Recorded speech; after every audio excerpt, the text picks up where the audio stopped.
Well, good morning, everybody. It's time for Morning Manna. What a wonderful morning it is. Glad to be back with you in a live way on this morning. And I have a word for you, Beauty and the Beast. Beauty and the Beast. You've heard of the movie, probably went to the play, even read the book.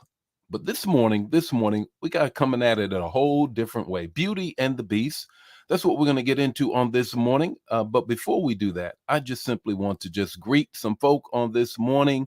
What a wonderful morning it is. And as we just wait for Facebook to gather our audience, just want to just reach out and share with you the fact that we're still into our Lent now. Don't forget the Lent. You can get it. We're almost at the end. We're almost at Resurrection Sunday, Easter Sunday, but get the devotion. You can still join us.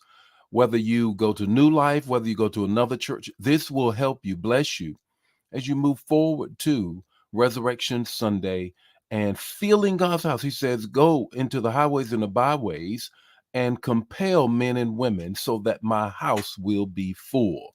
So that's what we want to just share with you in terms of the journal. This morning, though, got a word for you. Want to greet some folk before we get into that, though. Good morning, Joel. How are you? You're still here and still connected. Good morning, Coach. Who is this? Coach Dagny Barton. Okay, all right. Be the coach. Thought you were a minister. Thought you were the executive assistant. You just got a lot of hats. All right, we'll go with that. Anyhow, good morning, Lena. How are you on this morning? Good morning, Dawn. How are you on this morning? Good morning, Ella, my home girl. How are you on this morning? Elder Mobley, how are you on this morning? Wendy, how are you on this morning? All is well. Ari, how are you on this morning? Verena, how are you on this morning? Got a word for you guys on this morning. But before I get into that, if it's your first, second, or third time joining us, please let us know who you are, where you are, so we can shout you out, share the manna.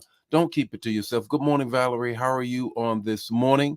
I'm back in the seat on this morning. Good morning, Patricia. How are you on this morning? Share the manna. Share it right now. Don't wait. Share it right now. And then on tomorrow, you can also have a watch party. Now, before I get into it, I just want to remind you again look, the lentil devotion, especially life changers, want you to connect, want you to get into it, want you to get ready now and put on the prayer wall who you're inviting to church. Who are you inviting to church? We want the Lord's house to be full. We want the Lord's house to be full, and we want our views to be up. All of that, and more. So that's what we want to do this morning. Good morning, Patricia, listening from Louisville. All right, Louisville or Louisville. You know, I've heard there's a difference. I think it's the same city though. But anyhow, good morning, Tally Tally. How are you? Look, this is what we're going to share this morning. This is what we're going to share this morning. Beauty and the Beast. Perhaps you have seen the movie, gone to the play, read the book. But this morning, it's the text to talk, the takeaway. We're talking about the Beauty and the Beast, totally different from what you may be thinking. Genesis 3:1. Genesis 3:1. And that is, hear it again for the first time. I know you've read this familiar passage of scripture. Now, the serpent was more crafty, and some translations say more beautiful than any of the wild animals the Lord had made. Listen to what it says. The serpent said to the woman, did God really say you must not eat from any tree in the garden? Hmm. This verse and other verses that comprise of what we know the fall of man. The King James Version uses a word called beguile. Beguile. Put it in the chat area. Beguile. Beguild. I think that's how you spell it. Beguiled. That word beguiled means to seduce. To seduce. We typically, when we hear that word, our mind goes straight to the bed, straight to sex, straight to intimacy. But let me help you understand. Beguiled has to do with seduce, and you need to know at least three things with respect to that. The serpent came and could have very easily have seduced her mind, the intellect, the communicative part of the woman. Women are more verbose, and I'm not throwing shade, I'm just simply saying that women tend to share more than men. There's a side of their brain that is far larger, or that area of communication, than men. Could it have been that he beguiled, seduced her in conversation? The mind, the intellect.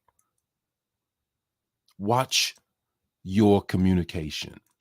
On yesterday, PG2 said and reminded us life and death is in the power of the tongue. How is your communication?